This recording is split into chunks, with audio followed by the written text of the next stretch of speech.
안녕하십니까. 이 영상은 그리스도 예수 안에 구독자분들한테 영상을 제작한 건데요. 제가 카톡으로도 올려드리겠지만 오늘은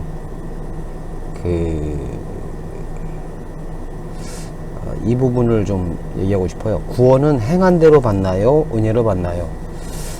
이 얘기를 하게 된 동기는 낸시랭의 신학펀치 44회를 보시면 44회 보시면 이런 내용이 있습니다.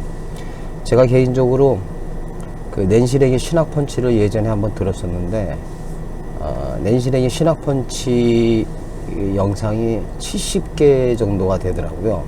70 몇 개가 되는데 거기 다루고 있는 내용이 지금 성경을 보고 계시고 예수님을 영접하고 신앙생활하는 분들이 이 신앙생활 하다가 말씀을 보다가 드는 의문들에 대해서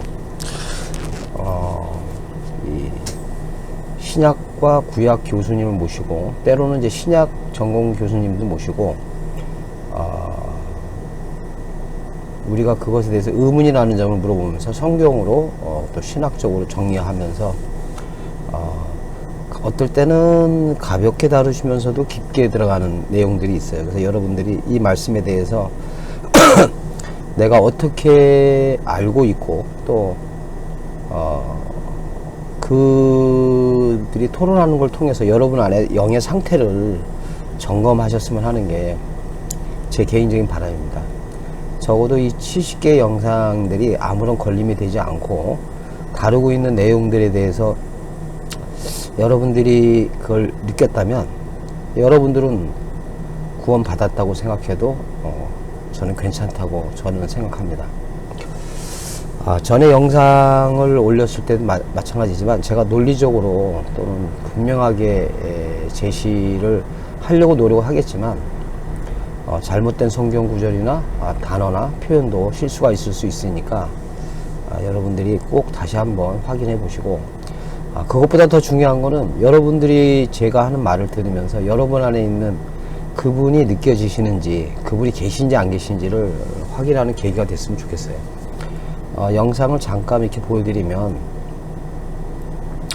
지금 이분이 낸시랭인데 여기 구원은 행한 대로 받나요? 이 부분인데 이 신학펀치를 구독을 하시고 자 여기죠. 여기를 구독하시고 여기를 구독을 누르신 다음에 그 다음에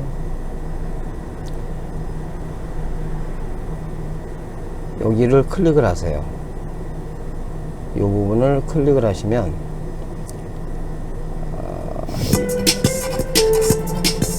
재생 목록에 들어가 보시면 엄청 많습니다. 신학펀치 시즌 1에 여기 51개의 영상이 있네요. 51개 영상이 있고 시즌 2에는 16개가 있고 업로드 된 게 11개 있고 최근 업로드 된 게 9개 이렇게 있네요. 이 부분들은 여러분들이 신앙생활을 하면서 성경 보면서 의문이 들었던 문제들이에요. 한번 들어보시면 아주 유익할 겁니다. 그리고 여러분이 생각하지 못한 구절들도 나올 거고요. 또 동영상 부분에 들어가면 이게 쭉 나와 있네요. 여기 쭉 나와 있는데 아무튼 여러분이 한번 쭉 보시면 도움이 되실 것 같아요. 이런 걸 들으시고도 여러분의 말씀이 바로 서 있다면 그분의 존재를 느끼시지 않을까. 이제 제가 이제 본격적으로 말씀을 드릴게요. 제가 지금 말씀드리고 싶은 것은 구원은 행한 대로 받나요? 은혜로 받나요? 여러분이 이걸 어떻게 얘기하지? 지금 이렇게 되나 라고 하면 제가 나오는 대로 말씀을 드릴게요. 설명은 나중에 뭐 하게 될지 모르겠지만 선 악으로 구별하는 겁니다. 구원은 어떤 상태에서든지 빠져나오는 것을 구원이라고 하고요. 그 다음에 영원한 구원이냐 어떤 장소에서의 장소의 변경이냐, 이걸 다른 말로 표현하면 차원의 문제가 있을 수도 있죠. 어린 나이 때에서 청소년 때, 그러면 이거를 구원 받았냐 안 받았냐의 표현을 얘기하자면, 어린 나이에서는 내가 자랐으니까 어린 나이에서 겪는 고통과 갈등에서는 구원을 받은 거죠. 제가 말하는 것도 하나의 논리니까 논리로 따지시게 되면 뭐 제 말도 다 걸림이 될 겁니다. 아무튼 제가 표현하는 걸 잘 들어보시고 여러분들이 유익하시면 사용하시면 돼요. 문제는 제가 쓴 이 글을 PDF로 올려드리긴 할 텐데, 이 내용을 그냥 이대로 보시는 것보다 먼저 이 영상을 들어보셔야 됩니다. 한번 들어보시고, 지금 제가 아까 본 게 뒤로 돌리게 하면, 이혼 후 집을 떠난 엄마와 신학펀치 44회거든요. 세상을 떠난 아빠.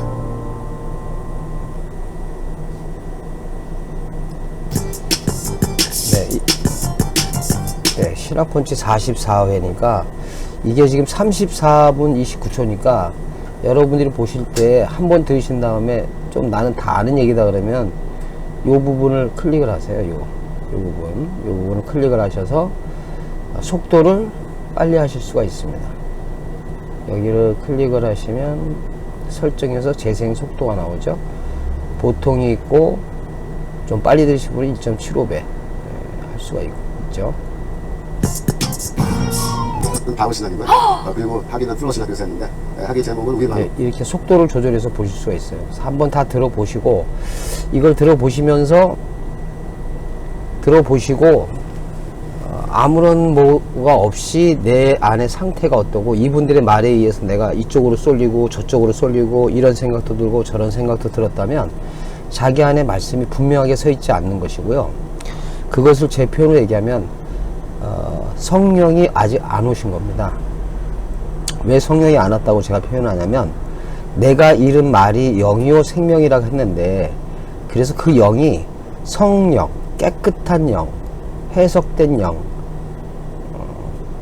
영으로 보여지지 않았기 때문에 저는 성령이 임하지 않은 거라고 생각을 합니다.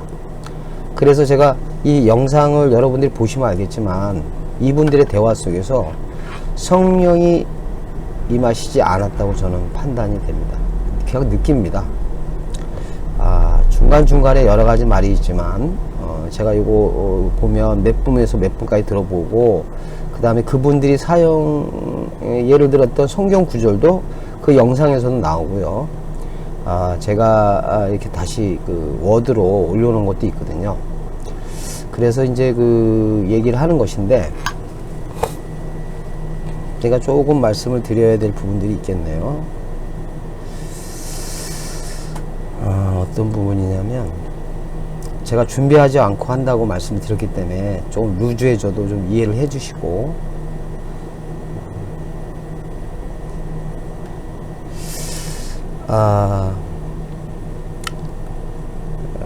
저도 아직 그런 상태라고는 뭐 말할 수 없는 부분이 있습니다. 어쨌든 간에 아까 제가 처음에 말씀드린 대로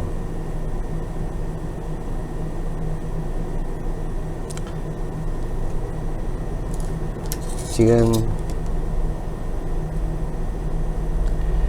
아까 그 성령이 없다는 거를 제가 말씀드린 이유는, 아까 영은 하나님은 영이시라 그랬잖아요. 하나님은 영이시다. 그래서 주님이 하신, 성경적으로 주님이 내가 잃은 말이 영이요 생명이다 그랬기 때문에, 그리고 하나님은 또 말씀이시고, 그래서 하나님의 말씀을 깨닫지 못하든 기억하고 있으면, 알고 있으면 그거는 영이 있는 겁니다. 영이 있는 건데, 이 영이 해석되어지거나 이해가 되면 제 관점에서 그 관사가 있는 그 영이라고 저는 생각합니다. 근데 이 영은 이제 지식 차원의 이해일 수 있고요. 그 이해가 된 감정이나 느낌이 있을 수 있겠죠. 그래서 이게 성령의 깨달음으로까지 오해할 수도 있을 거라고 생각합니다. 저도 그런 경우였었으니까요. 그러나 진짜 성령이 주신 깨달음이라면, 이 깨달음은 성령이 주신 거였다면, 이 성령이라는 이 눈에 보이지 않는 존재로서의 이 성령님이 결국 하나님께서 주신 영이기 때문에 하나님의 영이고, 또 그리스도의 영이었다. 그리스도의 영이라면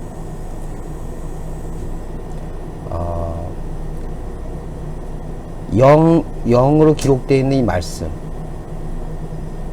이 말씀을 해석해 주실 겁니다.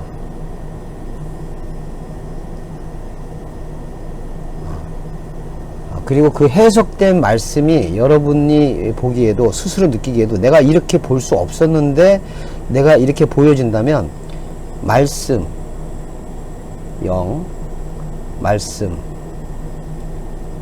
영, 나에게 해석된 이 말씀이 그 영에서 성령으로 되었다면, 이 성령으로 깨닫게 된 이 말씀이 다른 말씀을 해석해 주실 겁니다. 이걸 다른 표현으로 얘기하자면, 방언을 한다 그러면 통역해 주는 것일 수도 있겠죠. 예. 그래서 이분들의 대화를 제가 나쁘게 보는 것이 아니라, 그분들이 서로 의견 차이를 갖고 있잖아요. 관점의 차이라고 하는데, 성령 안에서는 관점의 차이도 하나로 느끼는 겁니다. 그래서 어떤 과정으로서 이해하기 때문에 다르지 않습니다. 다르지 않고, 과정이며 그게 말씀 안에서의 하나이기 때문에, 성령께서 쓰신 말씀이기 때문에, 그 안에 있는 말씀이기 때문에, 이게 뭐 관점의 차이란 표현을 할 수도 있지만, 관점이 달라서 의견 충돌이 되는 게 아니라 이해합니다. 다른 관점이라는 것도 이 말씀 안에 있는 차원이기 때문에 이해가 되는 것이지, 혼돈되거나 공허하거나 그런 상태가 되지 않을 겁니다. 이것도 하나의 이론이겠죠. 그러나 저에게 그렇게 느껴지기 때문에 이분들이 성령이 없다는 것을 저는 생각이 들어집니다. 그리고 이분들의 말에 의해서 거기 한 분의 교수님 얘기에 또 동의가 됐다가, 또 이쪽 분이 두 분이 계시잖아요. 여기 낸시랭이 있고 두 분이 계시고, 이 낸시랭도 보면 아시겠지만, 이 교수님 얘기할 때는 이분이 맞는 것 같다, 또 이분이 얘기하면 또 이분이 맞는 것 같다. 왜냐하면 이분들의 관점에서 보면 순수하게 들었기 때문에 이분의 말씀이 옳다고 느끼는 거죠. 그리고 이 낸시랭이 순수하기 때문에 이분이 얘기 들으면, 이분들의 논리로 들으면 이분의 말씀이 맞는 거죠. 그리고 이분들이 충돌하면 이분이 혼돈이 되는 겁니다.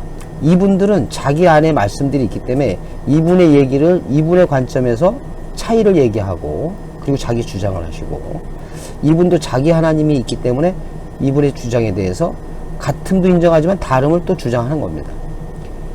예. 제가 왜 이분들을 선악나무라 그러냐면, 에덴 동산의 중간에 선악을 알게 하는 나무와 생명나무가 두 그루가 있다 그러지 않습니까? 그리고 먹기 좋은 나무들이 있었고요. 예. 그렇기 때문에 이분들의 이건 다 에덴이라고 하는 동산 안에 있는 말씀입니다. 그 에덴은 기쁨이라는 뜻인데, 이거는 예수 그리스도를 상징하는 거라면, 그리스도 안에 있을 때는 모든 것이 다 가한 겁니다. 그래서 생명나무도 있고 선악나무도 있어요. 그래서 죄도 있고 심판도 있고 분별도 있고 유익함도 있고, 이게 다 안에 있는 겁니다. 나중에 왜 선악과를 먹지 말라고 했냐라고 하는 부분에 대해서는 나중에 따로 말씀드릴 수 있겠지만, 지금 제가 말씀드리고 싶은 것이 그런 의미로 이해하시면 될 겁니다. 이 낸시랭의 이 신학펀치의 내용을 듣고 나신 다음에 잘 이해가 안 되신다면 한 번 더 들으시고, 속도를 좀 빨리 해서 들으시고, 제가 이 PDF 파일을 밴드에다가 연결해서 그 영상에 올려놓고, 제 밴드 주소를 올려놓으면 그 밴드에서는 이 PDF 파일을 다운받아서 볼 수 있을 겁니다. 그리고 카톡에 계신 분들은 제가 보내드리니까 카톡에서 열어서 보시면 될 거고요. 제가 좀 간단하게 좀 말씀을 드리면, 이제 중간중간 얘기가 나오겠지만, 죄라고 하는 것에 대한 것을 이분들이 모르시는 것 같아요. 모른다기보다는 아시겠죠. 교수님들이니까 왜 그 헬라어나 히브리어나 이 죄라는 단어를 모르겠습니까? 그러나 성경에서 말하고 있는 죄를 모르시는 것 같아요. 사전에 있는 의미대로 헬라어로는 죄가 하마르티아, 관역에서 벗어났다. 관역에서 벗어났다 그러는데 이 관역이 예수 그리스도라고 볼 수 있지 않습니까? 관역에서 벗어났다가 죄이기 때문에 말씀을 깨닫지 못하고 있는 게 죄예요. 그래서 뭐 행위라고 하든 믿음이라고 하든 다 이게 말씀이지 않습니까? 말씀을 보이는 거로 하는 것을 행위라고 하고 이 말씀을 깨닫고 믿는 것은 믿음이라 하는데 행위의 구원이냐 믿음의 구원이냐 이 논제는 결국 이 말씀에 대한 문제를 이해했느냐 깨달았느냐 결국 구원이라는 것은 성령이 내 안에 계시느냐 안 계시느냐의 문제예요. 성경을 어떻게 이해하고 있느냐 하는 문제들은 본질이 아닙니다. 왜냐하면 성령이 없게 되면 이런 관점은 다 갖게 돼 있다는 거 아닙니까?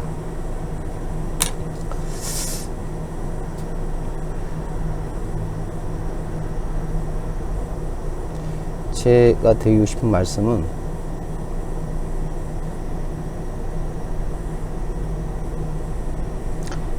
제가 드리고 싶은 말씀은 이렇습니다. 그 행위냐 그 다음에 믿음이냐. 그래서 믿음은 은혜라고 하고요. 또 행위는 율법을 지키는 것. 그 다음에 또 하나는 이쪽에 보면 생명의 성령의 법으로 뭐 지키느냐 안 지키느냐. 신약에서는 그렇게 얘기하지 않습니까? 근데 이게 다 말씀이라는 거죠.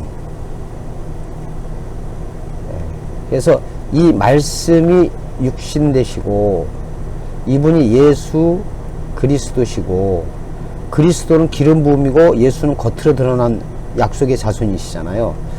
그래서 이 예수를 믿느냐 영접하느냐의 문제에서 모든 죄가 용서를 받았는데 과거의 죄와 현재의 죄와 미래의 죄가 다 용서받았다. 이게 기독교에서 말하는 전반적으로 기독교에서 말하는 얘기를 하는 건데 그러면 우리가 그것을 예수님을 믿고 나서도 만약에 죄를 짓는 원치 않는 일을 행동하면 어떻게 되느냐. 왜냐면 성경이 그거에 대해서 하나님이 진노하시고 하나님이 뭐 나라를 못 받는다는 이런 얘기가 있으니까 이제 그런 의문이 든 거죠. 자, 그렇다면 제가 하나 여러분들한테 말씀을 한번 드려볼게요.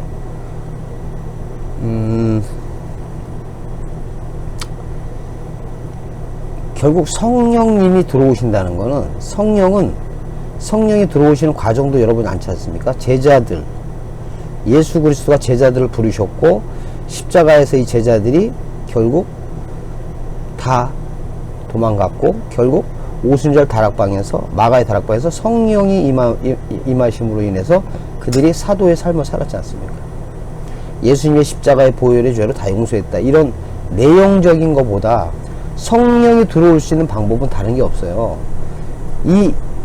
지금 시대는 우리가 이해하기가 어렵겠지만 그 당시에는 예수를 따라다닌 그렇다면 이 제자들은 원래는 유대인이었잖아요. 유대인 중에서 주님이 12를 택하신 거 아니겠습니까? 그리고 12에게 유대인들이 알고 있는 말씀에 대해서 예수 그리스도가 보이는 예수 그리스도가 해석해서 들려줬지 않습니까? 그래서 해석해서 들려준 말을 가지고도 제자들은 되지 못했던 거 아닙니까? 그리고 예수 그리스도 진리의 성령이 오시면 모든 걸 듣고 깨닫게 해주신다고 얘기했지 않습니까? 결국 믿음이냐 그 다음에 행위냐의 문제보다 결국 성령이 들어오신다는 것은 믿음이든 행위든 성령이 들어오셔서 그 구원이 받았다는 본질적인 구원의 문제를 얘기하는 거 아니겠습니까? 제가 그분들이 하신 말씀에 대해서 일일이 이렇게 저렇게 얘기하는 것도 나중에 부분적으로 하겠지만 지금 제일 중요한 것은 핵심은 뭐냐면 제 관점은 저도 원론적인 얘기겠죠.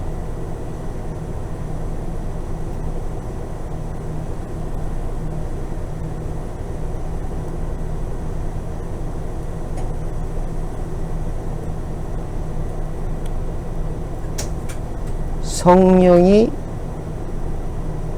임하시는 것이 본질이다. 그러니까 여러분들이 이분들의 얘기를 듣든 그 어떤 영상을 듣든 어떤 분에게 목사님 말씀을 듣든 어떤 분에게 말씀을 듣든 중요한 거는 여러분들이 그 말씀을 간구하는 마음으로 듣고 깨닫기를 바라는 마음으로 듣다가 이분이 오시는 게 중요해요. 이분이 오시면 구원 받는 겁니다. 그러면 아까 믿음으로 구원 받느냐 행위로 구원 받느냐 이 문제가 다 해결이 됩니다. 여러분 이거를 설명하는 문제는 나중 문제고 믿음과 행위에 대해서 또 다른 분의 말씀에 대해서 그 안에 계신 성령님께서 느끼고 보여주고 알게 해주셔요. 그리고 그거를 각자의 능력에 따라서 표현할 수 있게 됩니다. 그리고 글은 쓰지 못하신다 할지라도 말은 하실 수 있잖아요. 그래서 때가 돼서 성령이 입을 열어서 말하게 하실 때는 지금 그분들이 말하셨던 내용에 대해서 그분이 해석해주고 깨닫게 한 대로 말씀을 하시게 될 겁니다. 예를 들자면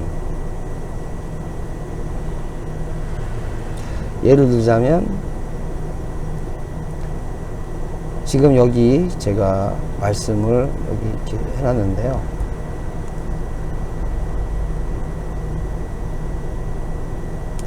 자, 여기 보시면 아버지께서 자기 속에 생명이 있음 같이 아들에게도 생명을 주어 그 속에 있게 하셨고 오직 이것을 기록하면 아들이 힘입어 이심을 믿게 하려 하며 너희도 믿고 그 힘에 생명을 얻게 하려 하십니다. 그래서 믿음으로 있죠? 믿게 하려 하며 너희가 믿고 그 이름 힘입어 생명을 얻는다는 건 구원 얻는다는 거잖아요. 그러니까 이 믿고 그러니까 이런 구절들이 여러분이 해석된다는 겁니다. 그리고 이거를 여러분들이 표현할 수 있게 돼요. 그리고 이거를 표현하고 있는 여러분 자신이 그 자신 안에 그분이 계시다는 것을 분명하고 선명하게 느낄 겁니다. 내가 이것을 표현해내느냐 아니면 다른 사람들에게 이거 글을 쓸 수 있느냐의 문제는 나중에 성숙의 문제이고요. 내 안에 아들이 있냐 없냐 이 문제입니다.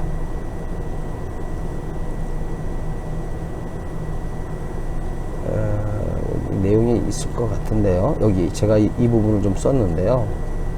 여기 보시면 문제는 이겁니다. 우리가 믿음으로 구원을 받느냐 행함으로 구원 받느냐 이거를 어떤 것이 맞느냐 안 맞느냐의 문제보다 더 중요한 거는 여러분이 아들이 있는 자냐 없는 자냐의 문제예요. 아들이 있고 나서 믿음은 뭐고 믿음으로 구원받는 건 뭐고 행함으로 구원받는 건 뭐다라고 하는 것은 나중 문제이지 않습니까?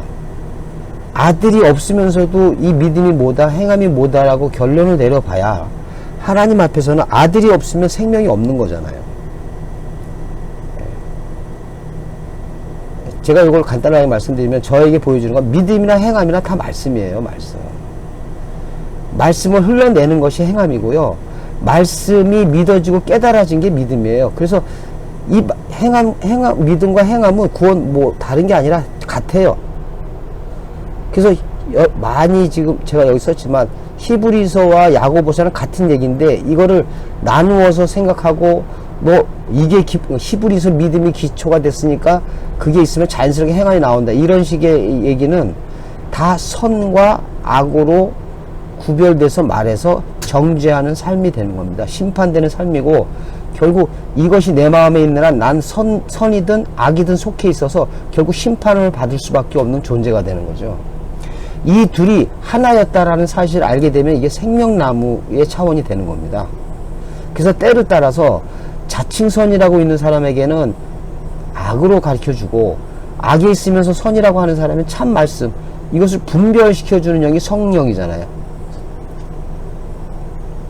이것을 하나로 다 해석해 주는 거죠. 하나님에게는 그림자가 없으시고요.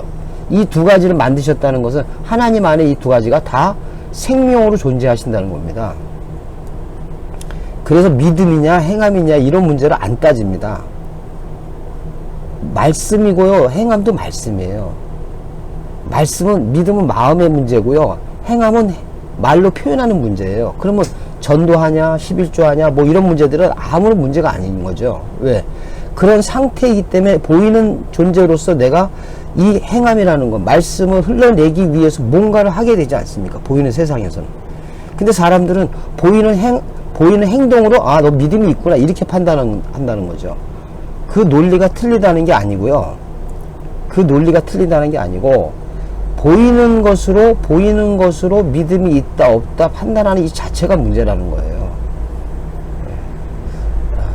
남을 판단해 보는 것이 아니라, 남을 바라보고 있는 내 안에 아들은 예수 그리스도라면, 이분이 말씀, 육신, 그리고 호로고스, 그 말씀이 있느냐를 여러분들이 확인해야 되는 겁니다.